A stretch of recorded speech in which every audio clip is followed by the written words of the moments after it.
Hey guys, Jinsker. So today I'm gonna review this video from Supatease, which is should you main affliction warlock in Shadowlands. This was actually a friend of mine that told me that he did a video and it was super positive towards warlocks. So I'm gonna do a live reaction to it because I think it's really bad spreading misinformation, and I think right now the main problem with the affliction warlock is that too many people that don't play the spec or don't have experience with the spec are giving way too much positive feedback, which I think it's a bit weird. So let's watch it. I'm gonna pause the video every time I see fit. So let's put this. Let's go. Good morning, good afternoon, and good evening, everybody. Thank you for tuning in to another Supatease video, and we're going to be going over how can you possibly not main an affliction warlock when it comes to Shadowlands specifically. This is a specialization that has had a ton of utility returned to it from the past, a blast from the past, with a lot of its curses like Curse of Weakness and Curse of Tongues to inhibit your enemy's physical attacks and casting spells. I'm gonna pause it right here.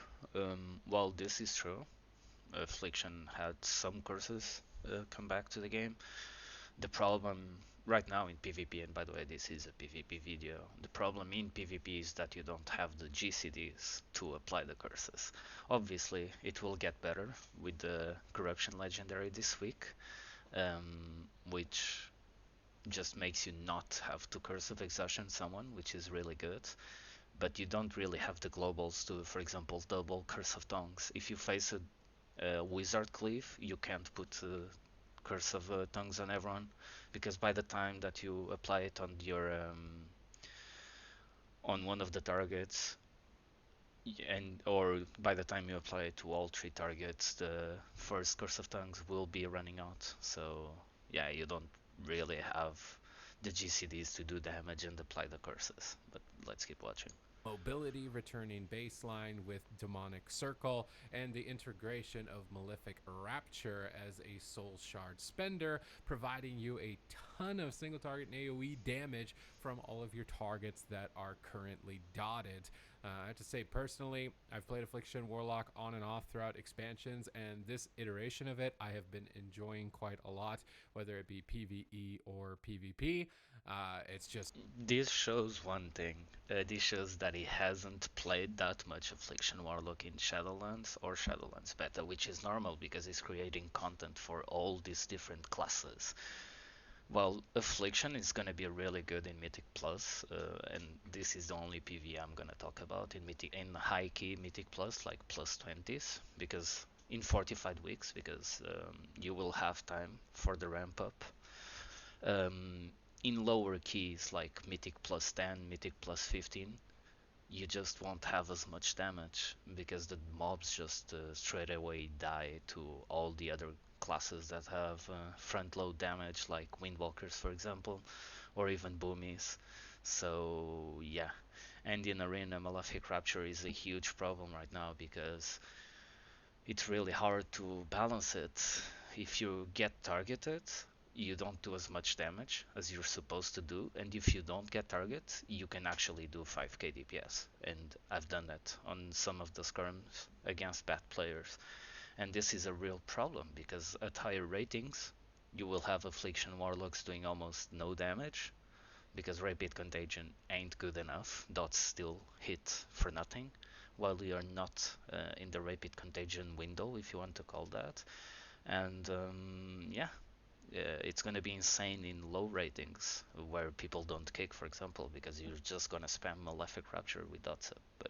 Let's keep watching the video. I mean, it is they did a solid job with it. I feel like Warlock has returned to a form where it fell off pretty heavily in Battle for Azeroth. So if you're worried about where it was currently, it wasn't only Battle for Azeroth; it was also Legion, by the way. Not in PvE, but in PvP, you didn't see any tournaments with Warlocks. I think there was one with the Chanimals playing or Snuts playing Mage Lock Druid, and that was it. It was the only team that played warlock in that played affliction in Legion in a tournament setting, and even in WODs you didn't really see warlocks. The last time you saw like a warlock actually being extremely good in tournaments was in MOP, so it's been 6 years. Currently standing right now, I feel like it's in a spot where I would expect Affliction Warlock to currently sit in terms of its fun and enjoyment. And choosing which covenant you want to go after, is that such a big deal? You don't really want to feel like you're making a mistake. I'm here to sell you why Fel and Furry go so well together. Uh, This is obviously the best Covenant Night Fae. You can't really play another. Uh, I'm trying to level my second Warlock in case they actually get buffed, which they should. And it it's the difference is night and day, even while questing or anything. Like you need the triple blink from Night Fae, else you're just dead. And even with it, you're just dead in a stun anyway. So Here on the Covenant for the Night Fae, you are going to be gaining access to things like the Soul Shape ability, which will allow you to teleport and sprint.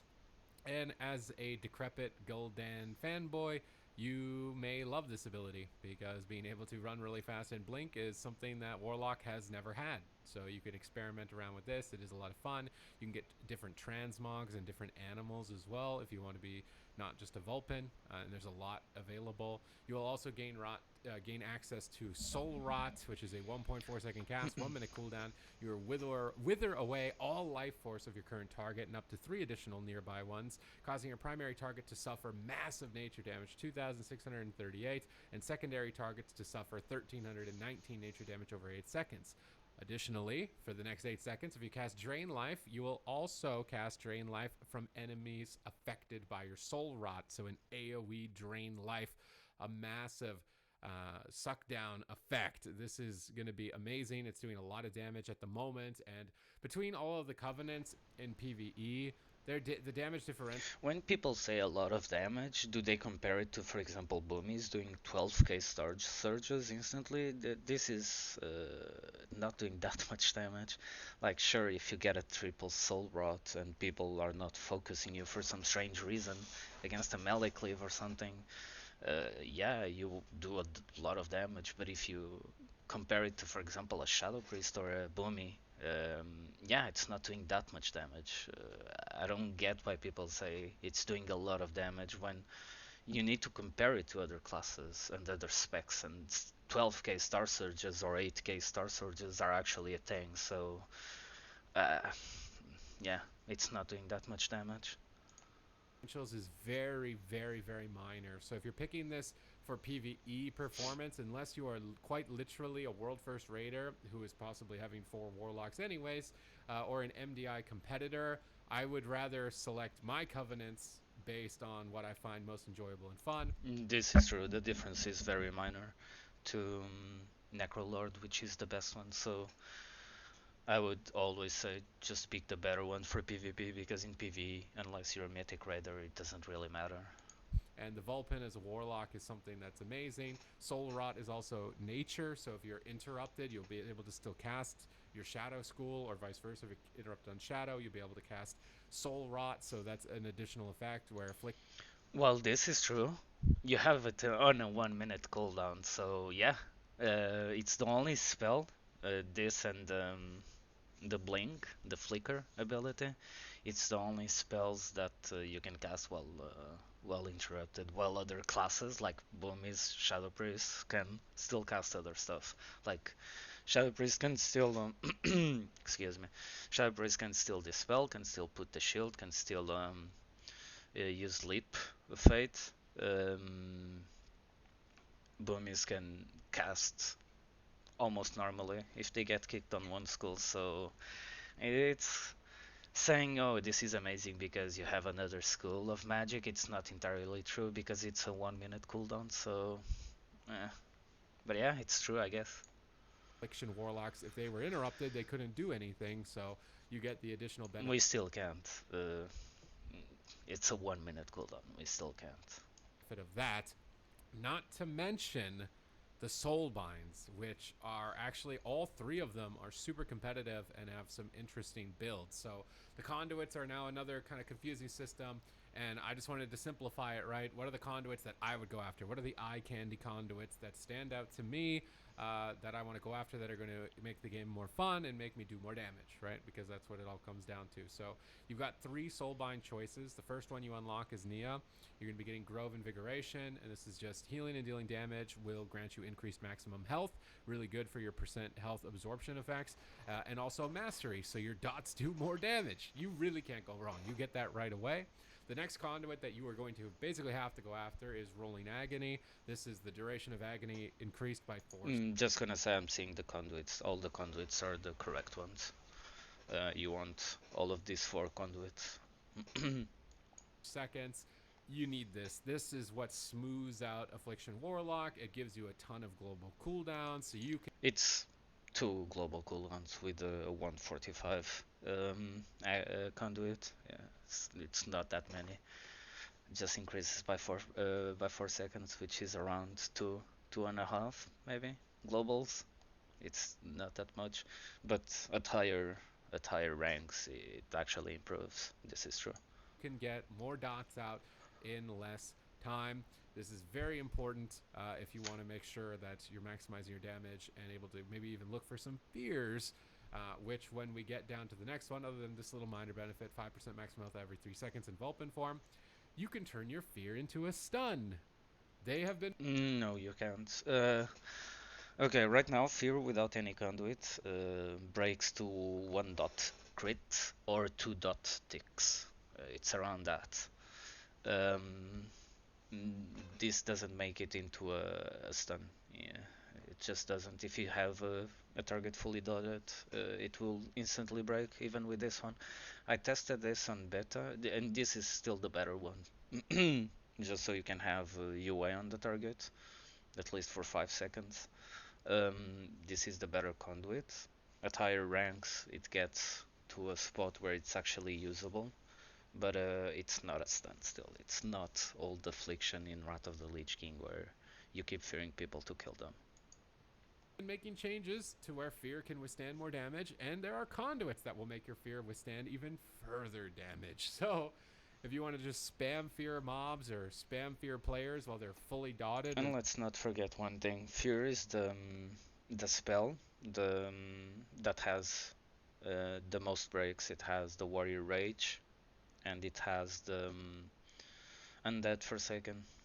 Laugh at them while they die miserably and can't do anything, then this is the rotten wither time to play an affliction warlock, and that's why this finesse conduit was easy luck, and for me, didn't have to think about it too much.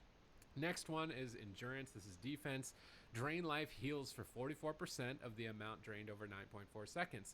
With this conduit, you can utilize just drain life to, as a single target, heal to save yourself. But with Soul Rot and your AoE drain life, you could synergize these two and get massive recovery. You could almost think of Soul Rot as either offense or defense, which is nice in terms of placement. You can't. You really can't unless the enemy team used all kicks. Drain life, it's not a sustainable way to survive. This conduit, I've been playing this conduit even when warlocks in beta were playing Resolute Barrier. This conduit is good, but it's not reliable because unless you have like a way to predict when they're gonna stun you, so you can get the hot up.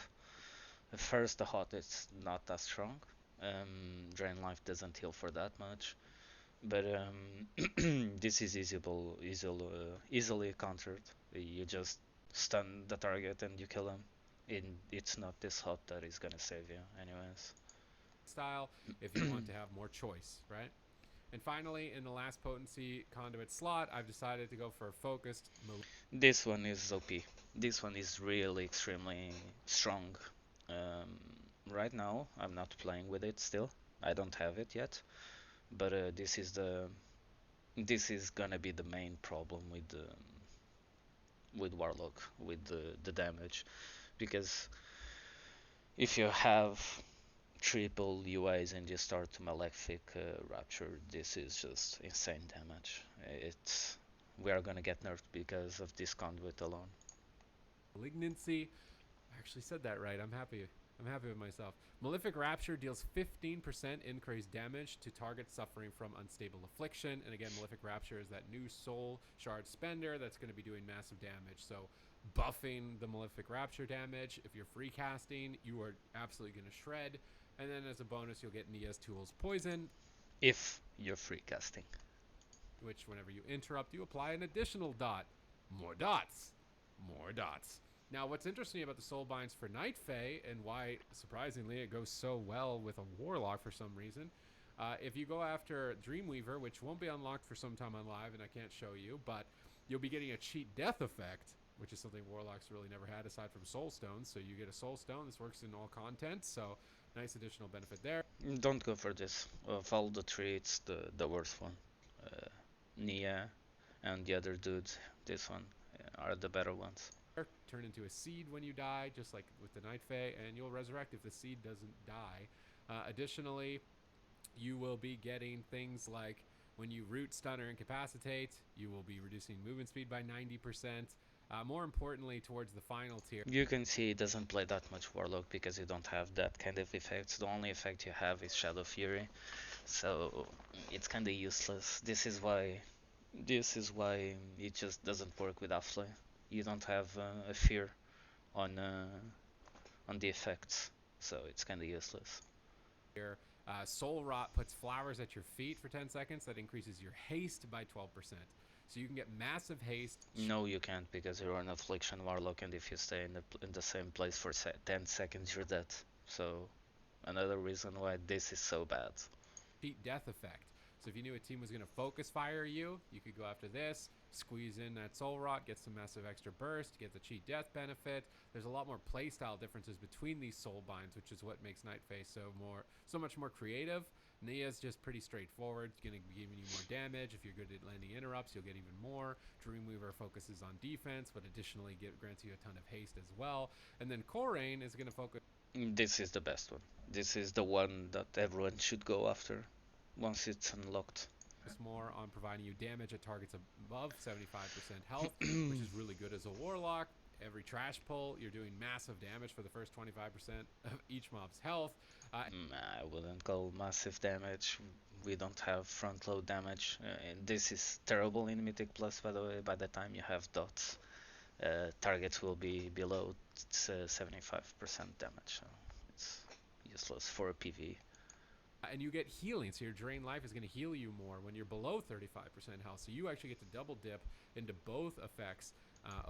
He keeps talking about drain life like it's I don't know, bear form for Boomkins, for example, which is not. Like frenzied regen, it's better for druids than drain life will ever be for warlocks. So I don't know why he keeps talking about drain life like it's the second come of Jesus. I really don't know.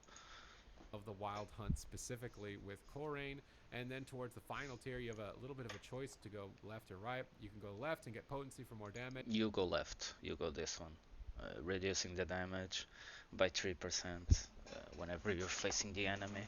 It's clearly the winner here, at least now. And face your foes, which is just a little bit more damage reduction whenever targets are facing you. This would be my recommendation. But you could also try out hold the line after standing still for. Don't try it. Sure, it seems good. 15 less physical damage, kinda like Demon Armor seems insane, which is 24, I think, percent less physical damage. The problem is most classes, even melee, don't do physical damage. So yeah, if you face, for example, a Windwalker with a DK, yeah, sure, you reduce the Windwalker damage by 15%, or some of it, because the lightning from the pet, I think it's nature. So, but the DK will just be doing full damage anyway, except for the melees. This only reduces the melee damage from most melee classes. So. For 5 seconds, you take 15% less physical damage. Main reason I don't opt for this is that the potency conduits for Affliction Warlock are really good. So that is also a reason why you don't take this. Dropping one to go after this, and then this is PvP focused where you're actually getting attacked. If you're getting attacked in PvE, your tank is not playing properly, right? So this would be more or less a PvP choice. Not many classes actually do physical damage, so it can be misleading to There you go. go after something like this. I think it's maybe 2 or 3 specializations in the game that actually do almost 100% physical damage, That's why demon armor is so bad, but I will touch on it later after the and they're video. not often popular. So, mind you, maybe a marksmanship hunter one tapping you from stealth will do 15% less damage. So maybe an anti-marksman, anti-rogue build. The point being that Night Fae have a Most rogue abilities do shadow damage right now, except for Shadow Strike and Backstab, and they ignore armor, so it kind of counters this one. lot of choice. Ran you down my standard build if you want to rewind and check that out again. And you'll have some creativity to go with. You'll have an experience that Warlock has never really had when going Night Fae, not just because they're engaging with fairies, but because you'll be able to blink around and be able to AoE drain life and get access to different schools of magic. Night Fae are really cool, really fun, and again, in performance, I think it's only going to be a few percent difference in PvE. So for me, the fun factor was really a big deal in my selection. As far as legendaries go, I think when it comes to PvP and maybe the game in general, Sacrilash's Dark Strike is kind of the one every Warlock is drooling over. Because it saves you globals.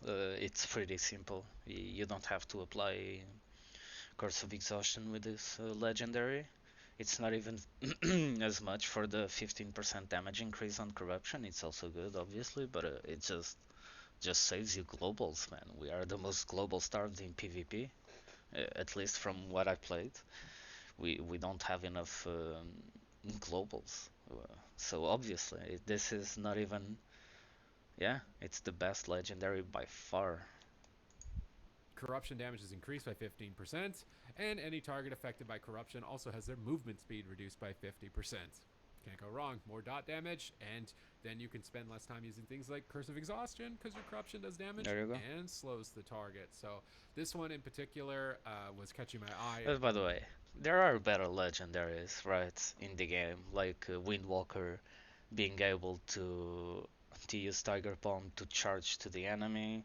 The Warrior, it's pretty good. It offers you a lot of burst. Like the Shadow Priest doesn't really have a really good legendary, but it can do it can get the Cephas effect every time they want, kinda. So it's this legendary is just annoying, to be honest. It's yeah, just wins you globals, and it's a bit of an annoyance to the enemy team, which will always be slowed. It would be the legendary that I would want to go after. There were some other potential contenders, like the Pillars of the Dark Portal. Don't go for this. Just don't. Even against double melee, you get more from the corruption. You will do more damage. You will be able to kite better than with Pillars of the Dark Portal. Okay, just there's no point going for this one. It's not that good. Maybe in BGs, maybe in raids, in some fights, I guess. But even then, I wouldn't take it. The one above, it's the good one though. The Drain Life, if they ever actually buff Drain Life to a point where it heals you a lot, that one heals you 100% faster, I think. Demonic Gateway is now instant cast, which means you can maneuver it around at will whenever you need to. And your first use of it does not trigger a cooldown. In addition, Nether Energy lashes enemies you pass through, knocking them away. The knocking away is, I mean, in a BG, right, you could set up a Demonic Gateway in the middle of Eye of the Storm, gate through the middle of it, and knock everybody off the side. That could be hilarious. That could be hilarious. In competitive arena, the knockback's probably not going to matter too much. The main advantage is that you can use Demonic Gateway twice. I actually Fox, didn't think you're about the. gating back and forth. I actually didn't think about the Eye of the Storm part, but yeah, it seems pretty cool, to be honest. In Eye of the Storm. You've got portal back baseline. You got dot duration increased. You're rotting everybody down. You've got creative choice. You've got a much more. Just to about the dot duration, I'm gonna touch it on.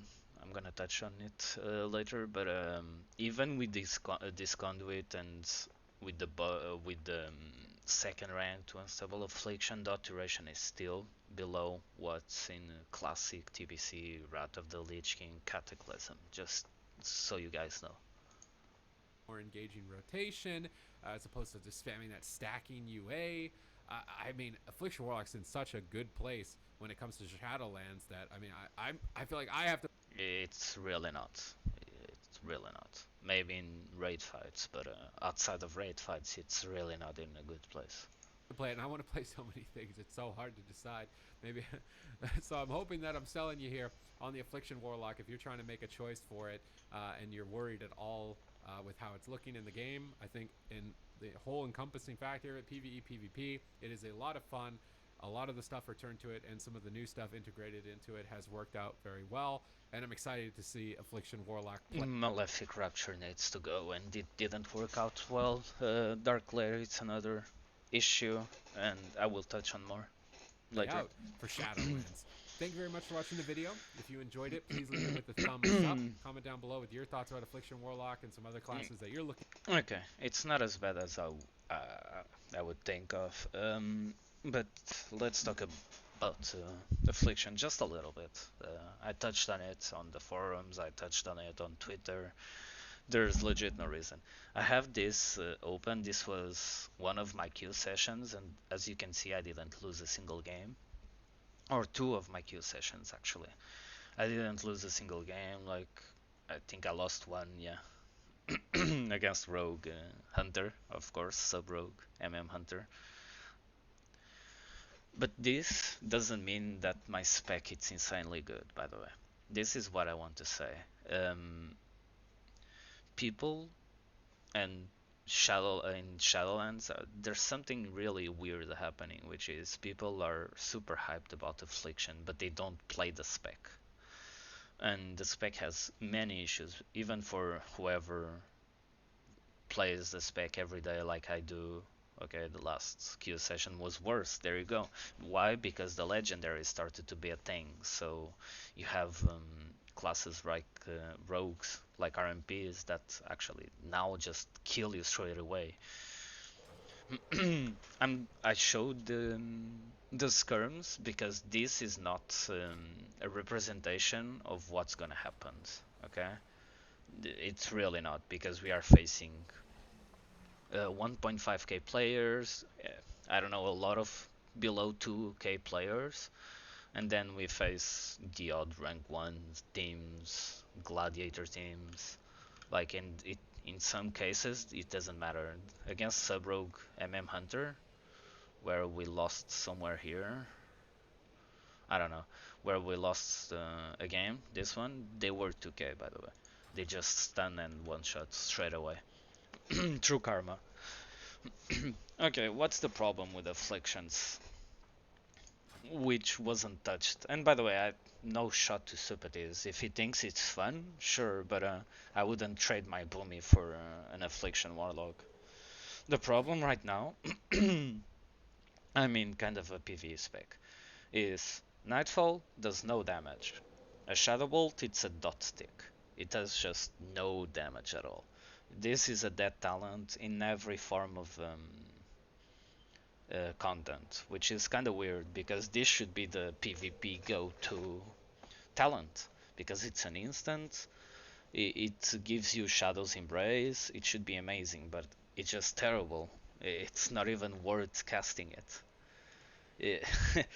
It's just terrible. Even for the Shadow's Embrace effect, it's just, you just don't have the globals to do this. Another problem, it's the globals. Like, we can't even play Siphon Life because we don't have the globals. And every dot, if you don't play Absolute Corruption, you have a 14-second duration corruption. It's so bad, the dot duration. Agony right now it's better because I have the conduits, sure. This gives me like what, 3 globals overall, maybe. But it's just so bad in terms of globals. We can't really fear. We we don't play Hound because our pets die. That's another problem. So we don't really have single target damage. The problem with Affliction right now is survivability, because Demon Armor just increases the armor, which means, yeah, sure, we are good against Hunters, Windwalkers, Outlaw Rogues, Warriors, and that's it. That's it. Uh, Yesterday I faced a Shadow Priest Mage. Let's see. Let's pull this out. Shadow Priest Mage Paladin, they killed me in 10 seconds. True wall. True wall, this team, it was a full rank 1 team. They were playing with a monk, then we faced them with a monk, we won, because I'm playing with a Windwalker, so yeah. And then they swapped to Paladin and they killed me in 10 seconds. True wall, true pain sub. 10 seconds. It was a caster cliff. Now, obviously, I'm testing some of my survivability. I'm not trinketing instant, not lining instantly. But dying in 10 seconds, I don't think it's a thing. Like in that game, I only let's say it was 4 games. 2, 3, 4. Was it this one? No, this one. There you go. My Windwalker is still fucking pumped, right? But I got 1 corruption, 1 agony, and I died. Like true wall, and I think true pain suppression as well. This is the problem. There's a misconception about affliction being good against casters when they ain't. The problem with affliction is the survivability. That's the first problem that needs to be addressed instantly, because if you focus an affliction warlock, you force them to go back. If they go back and they don't have enough dots, they do no damage. And even if they have the dots, they do no damage without rapid contagion. So they need to be in line of everyone else to do malefic raptures, and they need to have unstable affliction on the target because it's your highest damage dot. But you can't do that if you're getting focused. So the problem here, and why I'm winning so many games, is that I'm playing with a Windwalker, and the Windwalker does so much pressure that people can't really commit to me. So I just go to my fox, which is a cat now, and I run around, then I place a port, and I port, and then I place a gate, and I gate, right? And it seems like no one can catch me. The problem, though, is that if they have a melee or any caster that can just put pressure on my Windwalker, forces him back, then I'm dead. Why? Because the Windwalker needs to come back. He can't die, obviously, in arena. And then they can push into me. The moment a team can push into me, I'm dead. Okay, it doesn't matter what I do, doesn't matter if I wall at 100% HP, I'm just dead. Drain life doesn't heal enough, and people are saying, oh, wait for conduits, wait for this, wait for Soulbinds. This is not gonna save me. Drain lifing over 8.5 seconds, half of my drain life, is not gonna save me. Okay, so warlocks right now, and I respect what Supatease is trying to do, is not, he's actually trying to make people play the spec, but I wouldn't recommend it. I just wouldn't, because the spec has some serious issues. The first one being survivability, and everything starts there. If you die, you're not having fun in arena, especially if you die through every single defensive cooldown you have. Okay, that's a problem. Then the global cooldowns, you don't have enough global cooldowns to actually do other stuff besides damage, which gets boring. In all of these games I was pretty bored. Why? Because you don't have the global cooldowns to fear, you don't have the global cooldowns to put your curses. The GCD is actually a problem, and I have 18% haste, by the way. So I don't have the 14% haste that most warlocks will have if they just gear up through PvP. It's a real problem. And then another problem is your school. It was saying, oh, you got another you got another school of magic. It's a 1-minute cooldown. What will happen in arena, because it happened to me, is you get kicked at some point, in even if you're the best faker, the best caster to fake kicks. At some point you will get kicked by trying to reapply an UA or even trying to fear. Anyway, you will get kicked. And you will use this. By the end, you use this cast, this is 1.3 seconds, you're still gonna get kicked. So I wouldn't even recommend it to use this while kicked unless it's to set up a real kill. Okay? Why? Because by the time you use this when you're kicked, you still can't drain life. So it's just terrible, man. It's just terrible. And you compare this to, for example, mages which play Ventir, for example, with the Mirrors of Torment, and they have all schools of magic. They have Arcane, they have Fire, they have Frost, and they have Shadow. All they're missing really it's chaos damage, I think, and nature. Yeah, and nature. So yeah, uh, our class it's not good.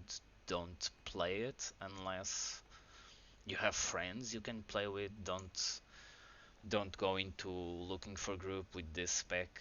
I wouldn't recommend it. If you want to play Affliction, you need to have a solid team like I do. I have solid team members. I play mostly the same comps as you can see, like it's either a druid healer or a shaman healer or a priest healer. We have a solid group where we can actually play. I wouldn't recommend otherwise. You're not gonna have fun with looking for group healers because warlock movement it's super locked down behind port and gates, and looking for group healers are bad at that. And this is not enough to keep you survive. So yeah, uh, my reaction, yeah, just don't play it, man. Just play Shadow Priest or a Boomkin and wait for buffs. If you are to play it, just get a group of people to actually play with you and improve. And by no means I'm not saying that you can't push high ratings with Warlock, you just can't play tournament wise, to be honest, and you're not gonna have very you're not gonna have much fun. But yeah. My feedback to this, or the changes I would do, is just make the global cooldown less, like it was in Legion.